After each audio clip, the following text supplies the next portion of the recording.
तो good evening, आप सभी का स्वागत है हमारे एक नई वीडियो में। देखिए दोस्तों, आज हम इस वीडियो में एक आंसर स्क्रिप्ट जो आप सभी के अभी एग्ज़ाम हुए थे अप्रैल और मार्च के महीने में, आप देख भी सकते हैं। ये जो कॉपी है यहाँ पर देख लीजिएगा क्या लिखा हुआ है, संडे मार्च 19 2022। ठीक है, अगर इसके मैं सब्जेक्ट कोड की बात करूँ तो ये मास्टर ऑफ हिस्ट्री के स्टूडेंट हैं। ठीक है, मास्टर ऑफ हिस्ट्री के स्टूडेंट हैं और सब्जेक्ट कोड है MHI 09 इंडियन नेशनल मूवमेंट, और इन्होंने अपने एग्ज़ाम को इंग्लिश मीडियम में लिख रखा है। इस सीट में मैं दिखाऊंगा कि आपको अपने एग्ज़ाम में कैसे लिखना है। दूसरा, इस पर भी हम इस बात पे चर्चा करेंगे, देखेंगे कि अगर मैं मार्क को देखूं तो पहले क्वेश्चन में इनको 20 में से 16 मार्क्स मिला है। ठीक है, दूसरे में भी 16 नंबर मिला, तीसरे में भी 16 नंबर मिला, चौथे में भी 16 नंबर मिला है, और आखिरी वाला जो क्वेश्चन है उसमें इनको सिर्फ 14 नंबर मिला है। टोटल इनके जो मार्क्स हैं, अगर आप देखोगे नंबर देखोगे तो 78 नंबर है, 78 मार्क्स आए हैं। तो इनके एग्ज़ाम में 78 मार्क्स कैसे आए हैं। दूसरा, पहली बात तो करेंगे कैसे लिखा है कि 78 मार्क्स आए हैं। दूसरा, इस पर भी देखेंगे कि ऐसी कौन सी गलतियां कर रखी हैं जिनके कारण से इनके नंबरों को काटा गया है। अगर मैं यहाँ पर नंबर की बात करूँ, इन्होंने जब पहला क्वेश्चन लिखा तो 16 नंबर, दूसरे में, तीसरे में, चौथे में, लेकिन आखिरी वाले क्वेश्चन में इनको मात्र 14 नंबर दिए गए। क्या रीज़न था? अगर यहाँ पर भी इनको अगर 16 नंबर मिलता तो शायद इनको 80 मार्क्स मिलता इस एग्ज़ाम में 100 में से। ठीक है, तो आप देख सकते हैं, इसको कॉपी को देखिए और इस टाइप से आपके एग्ज़ाम में लिखना है। और जिनकी वो कॉपी है उनके लिए भी मैं कुछ बताना चाहूँगा। सिर्फ इग्नू में आपने मास्टर ऑफ हिस्ट्री कर लिया, अच्छी बात है। आप आगे भी पढ़ाई करेंगे या फिर कोई डिग्री को अगर आप करेंगे तो वहाँ पर आपको क्या करना है ताकि आपके जो मार्क्स हैं और भी ज़्यादा अच्छे आ सकें या उसमें कुछ आप इम्प्रूवमेंट कर सकें, बाकी लोग इससे सीखें और इन्होंने जो गलतियां की हैं वो आप इसे ना करें, और जो इन्होंने अच्छी चीज़ों को लिखा है आप उनको फॉलो कीजिए। ठीक है, 78 मार्क्स आए हैं MHI 09 में। ठीक है, मास्टर ऑफ हिस्ट्री के स्टूडेंट हैं, MA के। ठीक है, यहाँ पर देखिए, अब चलिए हम इनको आंसर शीट देखते हैं। देखिए, आंसर शीट को अगर आप यहाँ पर देखेंगे तो यहाँ पर एक चीज़ ध्यान देने वाली चीज़ है। यहाँ पर देखिए, पेज नंबर यहीं से, जब यहाँ इन्होंने क्वेश्चन को यहाँ से स्टार्ट किया, क्वेश्चन नंबर 1 यहाँ से स्टार्ट हुआ है। देखो, क्वेश्चन नंबर 1 को स्टार्ट किया, सेक्शन 1 लिख दिया, चलो ठीक है। तो क्वेश्चन को जब यहाँ से स्टार्ट कर रहे हैं, यहाँ पर देख सकते हैं एक चीज़ है कि इन्होंने इसका इंट्रोडक्शन लिखा। ठीक है, इसका इन्होंने क्या लिख रखा है, इंट्रोडक्शन लिख रखा है इस क्वेश्चन का। लेकिन मैं इनसे कहूँगा कि जो आपने इंट्रोडक्शन लिख रखा है इसको आप थोड़ा सा 1 या 2 लाइन में और इंक्रीज करना चाहिए था। पहली बात तो यही। दूसरी बात एक बोलूँगा कि इन्होंने जो हेडिंग लिख रखी है, आपको भी इसी टाइप से अपने एग्ज़ाम में हेडिंग्स को लिखना है, यानी हेडिंग बना करके चीज़ों को लिखना है। और एक चीज़ आप ख़ास बात देख रहे हैं, जैसे कोई चीज़ है या पीक चीज, या जैसे कुछ इंगित करना चाहते हैं, कुछ दिखाना चाहते हैं, तो आप देख रहे होंगे नीचे अंडरलाइन कर दे रहे हैं। जैसे गांधी जी है, बैकग्राउंड है, तो कई सारी चीज़ों को, जैसे मोमेंट है, यानी जो जैसे वर्ल्ड वार 1 है, तो इस टाइप से नीचे को क्या कर देते हैं, अंडरलाइन कर देते हैं। उसी प्रकार से मेरा कहने का मतलब है कि आप भी जब अपने एग्ज़ाम को लिखें तो हेडिंग को तो अंडरलाइन करना है, लेकिन जब आप हेडिंग को एक्सप्लेन कर रहे हैं तो वहाँ पर नीचे भी भैया ऐसे इस टाइप से, इस टाइप से, इस टाइप से, इस टाइप से, इस टाइप से जो उसके कीवर्ड्स हैं, ठीक है, जो कीवर्ड्स हैं आप उनको अंडरलाइन करना है। देखो, इन्होंने पहले पेज को लिखा, ठीक है, दूसरे पेज को लिखा इन्होंने, चलो ठीक है। एक चीज़ और इसमें रहेगी, मेरी तरफ से मैं बोलूँगा, इसमें जो करना चाहिए था, इसमें और भी इसमें करना चाहिए था कि इन्होंने जो गलती की है कि यहाँ पर इन्होंने कोई भी डायग्राम, कोई भी फिगर, या जिन्हें हम कह सकते हैं कोई भी टेबल का यूज नहीं किया है। तो आप डायग्राम ज़रूर बनाने की कोशिश कीजिए, उससे आपके मार्क्स ज़रूर इंक्रीज होंगे। जैसे मैं इसी बात को कह रहा था, जैसे इस आंसर को पॉइंट में बना करके लिखा गया है और नीचे आप देख रहे हैं अंडरलाइन यहाँ पर किया गया, यहाँ पर किया गया, यहाँ पर किया गया है, और यहाँ पर किया गया है, यहाँ पर किया गया। तो इसी प्रकार से क्या मैं बोल रहा हूँ कि आपको भी अपने एग्ज़ाम में अंडरलाइन करना है। दूसरा, हेडिंग बना करके चीज़ों को लिखना है। और आपके लिए जिसकी आंसर सीट है, आप ना डायग्राम के थ्रू जरूर चीज़ों को दिखाने की कोशिश कीजिए। डायग्राम बनाने का कई सारा एंगल हो सकता है और कई सारी चीज़ें हो सकती हैं, ठीक है। तो आप चाहे उसको टेबल के रूप में दिखाइए, चाहे आप उसको सर्कल लगा के दिखाइए, या आप उस डायग्राम को पिलर बना करके, या किसी भी थ्रू से आप डायग्राम को जरूर बनाइए, या टेबल के रूप में फॉर्म में जरूर बनाने की कोशिश। इसको इसलिए बोलूँगा क्योंकि एग्जामिनर के पास टाइम कम रहता है। तो ऐसे तो आपने अच्छा लिख रखा, लेकिन इसमें जो कमियां हो तो मुझे बतानी पड़ेंगी, क्योंकि अगर आप इन चीज़ों को इसमें ऐड करेंगे तो आपके मार्क्स 100% इंक्रीज होंगे। इसमें 80 मार्क्स या 82, 83 या 85 मार्क्स ना आने का रीज़न सिर्फ यही है कि इसमें आप थोड़ा सा भी अगर डायग्राम का यूज करते तो आपके मार्क्स में ज़रूर कर सकता इंक्रीज होते। तीसरा पेज जो इन्होंने लिख रखा है यहाँ पर आप देख सकते हैं, थर्ड पेज जो इनका है, यहाँ पर देखिए, यहाँ पर भी इन्होंने हेडिंग लिखी। चलो ठीक है, आपने यहाँ पर हेडिंग लिख दिया, अच्छी बात है। तो यहाँ पर जैसे आप लोगों के लिए अंडरलाइन कई सारी चीज़ों को इन्होंने कर रखा है, तो आप भी जब लिखें तो अंडरलाइन करें। यहाँ पर जैसे इन्होंने सर्कल लगा दिया, यानी गोला लगा दिया, तो आप भी इसी प्रकार से कर सकते हैं या लिख सकते हैं। चौथा पेज जो इनका रहा, ठीक है। फोर्थ पेज जो रहा, यहाँ पर भी इन्होंने सिर्फ एक पॉइंट लिख रखा है, ठीक है, एक पॉइंट लगा। देखो यहाँ पर चीज़ों को हर जगह पर इन्होंने क्या कर रखा, अंडरलाइन लगा रखा। तो इन चीज़ों को आप ज़रूर कीजिएगा। बाकी जो लोग आगे एग्ज़ाम देंगे, या अगर आप इस आंसर शीट को देख रहे हैं तो आपको भी इसी टाइप से इन चीज़ों को लिखना है, ठीक है। तो यहाँ पर देखेंगे बिल्कुल लास्ट वाला जो पेज है, यहाँ पर आकर के टीचर इनको क्या कर रहा है, 16 नंबर दे रहा है, यानी 16 मार्क्स दे रहा है। आप यहाँ पर देख भी सकते हैं, ठीक है। यहाँ पर जब आप देखोगे तो यहाँ पर इनको 16 यहाँ पर मार्क्स दिया गया, 16 नंबर मिला है। यहाँ पर देखो इन्होंने पॉइंट लिख रखा, कंक्लूजन लिख रखा है, यानी इन्होंने निष्कर्ष लिख रखा, अच्छी बात है। तो यहाँ पर जैसे यहाँ पर लगा दिया, इन्होंने अंडरलाइन कर दिया, यहाँ पर सर्कल लगा दिया, यहाँ पर अंडरलाइन कर दिया, यहाँ पर अंडरलाइन। आप अंडरलाइन तो अच्छी कर रहे, अंडरलाइन करने से ही आपके मार्क्स जो है ना इंक्रीज हुए, लेकिन आपको इसमें थोड़ी सी कहीं कहीं पर टेबल या डायग्राम का भी अगर आपने एक जगह भी यूज किया होता, या आप एक कर सकते हैं कि एग्जाम्पल को लिखने की कोशिश कीजिए, या तो आप एग्जाम्पल भी लिख सकते हैं और डायग्राम का भी आप यूज कर सकते हैं, ठीक है। देखो एक क्वेश्चन जो 20 नंबर का था उसको अटेम्प्ट करने के लिए उन्होंने टोटल 5 पेज का यूज किया है, ठीक है। तो नेक्स्ट जो क्वेश्चन है इनका सेकंड क्वेश्चन देखिएगा।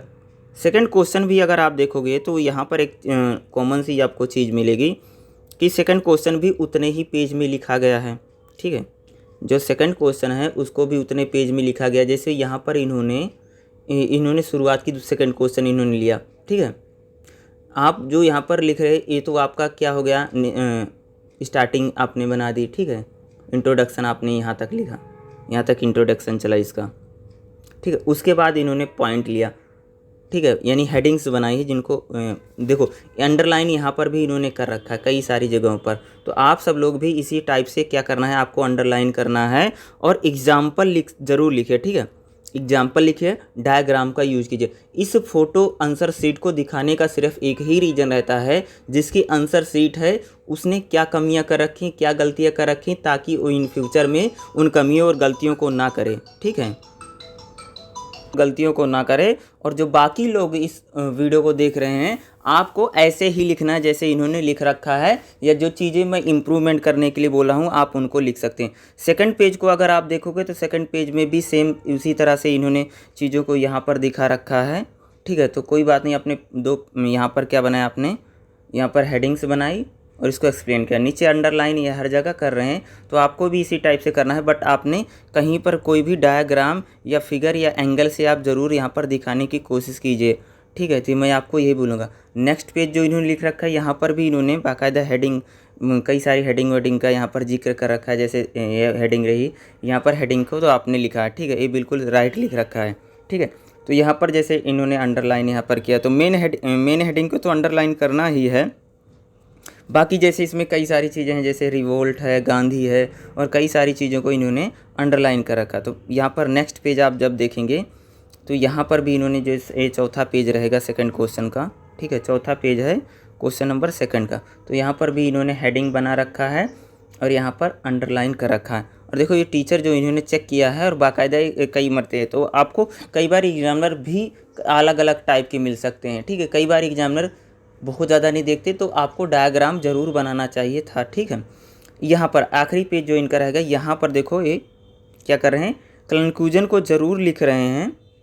भैया आपने कंक्लूजन लिख दिया, चलो ठीक है। तो यहाँ पर जैसे इन्होंने कई बार जैसे नोट को ये क्या करते हैं, जहाँ पर भी नोट लिखा रहता है उसको क्या लगाते हैं, सर्कल लगा देते हैं, अंडरलाइन करते हैं। यहाँ पर कई जगह आपने देखा कि इन्होंने अंडरलाइन भी कर रखा है। तो आप भी इसी टाइप से क्या करना है, आपको अंडरलाइन करना है, ठीक है। यहाँ पर भी देखोगे इनके जो मार्क्स मिले हैं 16 नंबर मिला है, यानी 16 मार्क्स मिला है, ठीक है।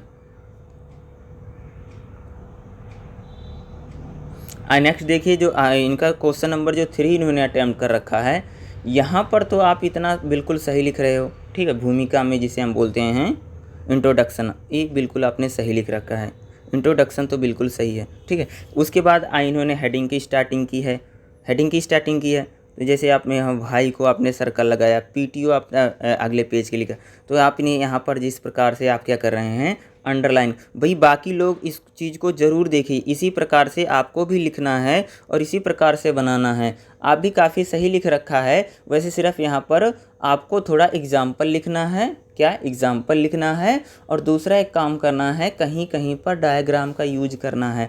डायग्राम विथ एग्जाम्पल को अगर आप और ऐड कर लेंगे तो मैं इतना दावे के साथ कह सकता हूँ कि आपके मार्क्स 80 के बाहर चले जाएं, यानी 85 या 86 या 82 में ज़रूर चले जाते। यहाँ पर जो 2 मार्क्स कटा है आपका, उसको भी हम देखेंगे वो कटने का रीज़न क्या था, ठीक है।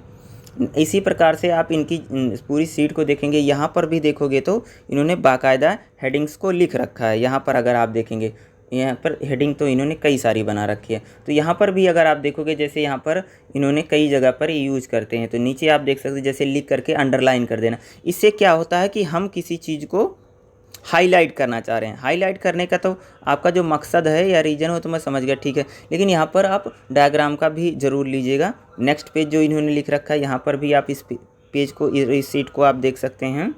यहाँ पर भी देखोगे नेक्स्ट पेज नंबर 15 जो रहेगा इन्होंने लिख रखा है। यहाँ पर जैसे आपने इसको लगा कर लिखा, बिल्कुल सही लिखा कि आप दोनों चीज़ों को अलग अलग लिखना चाह रहे थे, ठीक है। तो चलो आपने यहाँ पर सही लिखा है। यहाँ पर बाकी चीज़ों को अगर आप देखेंगे तो बाकी भी आपने सही लिख रखा है, तो बाकी यहाँ पर भी आपने बिल्कुल क्लियर है, ये भी सही है, ठीक है। नेक्स्ट जो आपका पेज है यहाँ पर देखिएगा, ठीक है। यहाँ पर नेक्स्ट जो आपने पेज में लिख रखा है, यहाँ पर आपने कंक्लूजन लिखा, ठीक है, चलो सही लिखा। यहाँ पर जो आप डेट से लिख रहे हैं तो उसको भी आपने बिल्कुल सही लिखा। भाई कितना क्या था, 13 लाख 15 लाख आप जो यहाँ पर दिखा रहे हैं, यानी 1936 से 37 तक जो थी, ठीक है, यहाँ पर लिखा आपने, ठीक है। तो चलो आपने कंक्लूजन, यहाँ पर भी आपको टीचर ने 16 मार्क्स दिया है। अब आपके सबसे बड़ा सवाल आपका ये है कि भाई जहाँ पर आपको 20 में से 16 मार्क्स मिल रहा है, 16 को आप 18 में कैसे कन्वर्ट कर सकते हैं, यानी 16 को 18 में आप कैसे कन्वर्ट कर सकते हैं। तो कन्वर्ट या लेकर आना अगर आपका है तो आप इसमें एक काम कीजिएगा, डायग्राम का यूज कीजिए, ठीक है। दूसरा जो हैंड राइटिंग है उसको थोड़ा सा सुधार लीजिए। वैसे तो आपके हैंड राइटिंग में कोई कमी नहीं है, थोड़ा अगर ठीक कर लेंगे क्या होगा, इसका फ़र्क पड़ेगा। डायग्राम का यूज कीजिए, एग्जाम्पल को सेट करने की कोशिश कीजिए, एग्जाम्पल भी आप ज़रूर लिखिएगा, ठीक है। नेक्स्ट अगर जो क्वेश्चन यहाँ पर देखोगे, इन्होंने जो नेक्स्ट क्वेश्चन को अटैम्प्ट कर रखा है, नेक्स्ट क्वेश्चन भी देखोगे, क्वेश्चन नंबर इन्होंने 5 लिया है। तो यहाँ पर भी इन्होंने देखो बिल्कुल सही इन्होंने स्टार्टिंग में लिख रखा है, जो स्टार्टिंग हम करते हैं लिखने का, भूमिका जो लिखते हैं, ठीक है, इंट्रोडक्शन। तो इंट्रोडक्शन आपने सही लिखा। फिर आपने यहाँ पर अर्ली फेज लिखा है, ठीक है, आप जो लिखने रहे थे अपने, ठीक है। फिर यहाँ पर जैसे जिस प्रकार से इन्होंने अंडरलाइन कर रखा है, यहाँ पर सेकंड पेज को देखोगे, यहाँ पर तो यहाँ पर मैं आपको दिखाऊं तो यहाँ पर कई सारी चीज़ों को जैसे अंडरलाइन करते हैं, हेडिंग को तो लिख रहे हैं, ठीक है, नीचे इस प्रकार से भी आपने हेडिंग को किया, तो बीच बीच में भी आप कर सकते हैं। और हाँ, एक चीज़ बोलूँगा आप एक काम करने के लिए, कि जैसे आप किसी चीज़ को अंडरलाइन कर रहे हैं, ठीक है, मैंने माना कि आप यहाँ पर इस पॉइंट को यहाँ पर आपने अंडरलाइन किया, तो अगर हो सकता है तो इसको ब्लैक पेन से लिख करके अंडरलाइन कीजिए और यहाँ पर इन्वर्टेड कॉमा में उसको रखने की कोशिश कीजिए, ठीक है। आप जब यहाँ पर भाई अब किसी चीज़ को आप अंडरलाइन कर रहे हो, ठीक है, जैसे मैंने इसी चीज़ को ले लिया, इसी पेज को हम ले लेते हैं, यहाँ पर जैसे आप इस चीज़ को अंडरलाइन कर रहे हो तो इसको आप इन्वर्टेड कॉमा में लिख सकते हो। दूसरा, इसको ब्लैक पेन से जिसको आप अंडरलाइन कर रहे हो इसको करने की कोशिश कीजिए, इससे भी आपको काफ़ी फ़र्क पड़ेगा। दूसरा डायग्राम वाला तो मैंने बता दिया आपको, एग्जाम्पल मैंने आपको बता दिया, तो इन सारी चीज़ों को भी आप थोड़ा सा ऐड करने का प्रयास कीजिएगा, ठीक है। यहाँ पर भी देखोगे, यहाँ पर भी इनको टीचर ने कितने मार्क्स दिए हैं, यहाँ पर ही आप देख लीजिए। तो यहाँ पर जो आपने हेडिंग लिख रखी है, यहाँ पर जो इस प्रकार से आपने आंसर को यहाँ पर समाप्त नहीं किया था, इनको पता नहीं चला, इसलिए वो वहाँ पर मार्क्स दे रहे थे। ठीक है, तो यहाँ पर देखिएगा नेक्स्ट पेज जो इन्होंने यहाँ पर यूज किया है, कंक्लूजन यहाँ पर लिखा है। यहाँ पर जैसे अंडरलाइन कर रहे हो तो अंडरलाइन जिस भी चीज़ को कर रहे हो उसको 2 बार भी कर सकते हो, इन्वर्टेड कॉमा में लिख सकते हो। दूसरा, उसको जिस चीज़ को अंडरलाइन करना है उसको ब्लैक पेन से लिखने की कोशिश कीजिएगा। यहाँ पर भी आप देखते 16 ही मार्क्स इनको दिया गया है। ठीक है, 4 क्वेश्चन में इनको 16 मार्क्स मिला। जो इन्होंने लास्ट वाला 10 क्वेश्चन अटैम्प्ट किया है, यहाँ पर इसको जो इन्होंने अटैम्प्ट किया है, यहाँ पर अगर आप देखोगे तो ये जैसे 20 नंबर का क्वेश्चन रहता है, उसमें आता है कि 2 लिखते, 10-10 में चला जाता। तो यहाँ पर जो इनको टोटल 7 ही मार्क्स दिया गया है। यहाँ पर बिल्कुल लिखा तो सही है आपने, यहाँ पर बिल्कुल सही है, हेडिंग के साथ आपने लिख रखा है, अंडरलाइन भी सही कर रखा है, पॉइंट बना करके आप चीज़ों को लिख रहे हैं। ठीक है, तो आपने आपकी यहाँ पर जो यहाँ पर समाप्त हुआ। ठीक है, यहाँ पर जो आपने कंक्लूजन लिखा, चलो ठीक है, लेकिन यहाँ पर जो आपके मार्क्स कटने का यहाँ पर रीज़न बन रहा है वो आपने, अगर मैं आपको बता दूं तो क्योंकि यहाँ पर भी आपने जो इतना लिखा, इस चीज़ के लिए आपने तो कितने पेज लिए, 1 पेज 2 पेज, लगभग 2.5 पेज आपने इसको लिखा। तो 2.5 पेज अगर आपने इसको लिखा है तो नीचे वाला एक तो दिक्कत है, ये कह सकता हूँ कि आपने इसको कम लिखा, इसलिए उसमें 7 मार्क्स आए हैं। ठीक है, यहीं तक आपने इसको लिखा है। ठीक है, दूसरे यहाँ पर जो इसको आप लिख रहे हो ना, अलग अलग जो क्वेश्चन को अगर आपने लिखा है, ठीक है, तो यहाँ पर हेडिंग का रीज़न है। दूसरा, आप डायग्राम ज़रूर बनाइए, वैसे सही लिख रखा है, उसमें कोई दिक्कत नहीं है, अपनी चीज़ों को सही लिख रखा है। लेकिन यहाँ पर जो अलग आप यहाँ पर स्टार्टिंग कर रहे हैं, ये ठीक है, ये बिल्कुल सही लिख रखा है। वो टीचर के ऊपर डिपेंड करता है कि वो कितने मार्क्स को देता है, तो तुरंत ही माइंडसेट रहता है कि कितने नंबर देने हैं, कितने नंबर नहीं देने हैं। बाकी लोगों के लिए बोलूँगा, बाकी लोगों के लिए सीखने के लिए बोलूँगा कि वो भी टेबल का बनाने का यूज करें, हेडिंग बनाएं। और यहाँ पर जैसे आप एग्जाम्पल ज़रूर लिखिए, डायग्राम का यूज कीजिए, सिंबल का यूज कीजिए। दूसरा, जहाँ पर भी आप अंडरलाइन करें उसको ब्लैक पेन से लिखिए और उसको इन्वर्टेड कॉमा में रखने की कोशिश कीजिए। इन सारी चीज़ों को आपको फॉलो करना है। जिस प्रकार से अंडरलाइन करते हैं, कई सारी चीज़ों को आप देख भी रहेंगे, बीच बीच में कर भी देते हैं, तो आपको भी इसी प्रकार से अंडरलाइन करना है और आपको भी इसी प्रकार से लिखना है। वैसे आपके मार्क्स काफ़ी ठीक आए हैं, बट इसमें जो मैंने बताया, अगर इन चीज़ों को फॉलो किया होता तो शायद ये 80 82 या 85 86 में ज़रूर मार्क्स आता। ठीक है, तो बाकी लोगों के लिए यही भाई आप सीख सकते हैं कि कैसे लिखा जाता है, या जिसको आगे इन फ्यूचर में एग्ज़ाम देना है वो भी आप देख सकते हैं। बाकी अगर किसी को अपनी आंसर शीट भेजनी है तो आप मेरी मेल आईडी पर ज़रूर भेज सकते हैं, मैं उसको आपको रिव्यू करके बता दूंगा। चाहे आपके कम मार्क्स आए हैं, चाहे आपके ज़्यादा मार्क्स आए हैं, उसको हम रिव्यू ज़रूर करेंगे और रिव्यू करके आपको ज़रूर वीडियो के माध्यम से बताने की कोशिश करेंगे कि आपकी जो आंसर शीट है उसमें आखिर कहाँ पर कमियाँ रह गई हैं, जिन कमियों को दूर करके आप अपने मार्क्स को इंक्रीज कर सकते हैं। तो मेल आईडी पर आप ज़रूर भेज सकते हैं। और जो भी लोग वीडियो को देख रहे हैं और आगे इन फ्यूचर में उनको एग्ज़ाम देना है, तो आपको भी इसी प्रकार से लिखना है। तो भाई टेबल हेडिंग बनाना है, हेडिंग को अंडरलाइन कीजिए, जो मेन पॉइंट है, जैसे यहाँ पर मैंने आपको दिखा शो करके, तो आपको इसको अंडरलाइन करना है, इन्वर्टेड कॉमा में रख सकते हो, ब्लैक पेन से लिखिए उन चीज़ों को।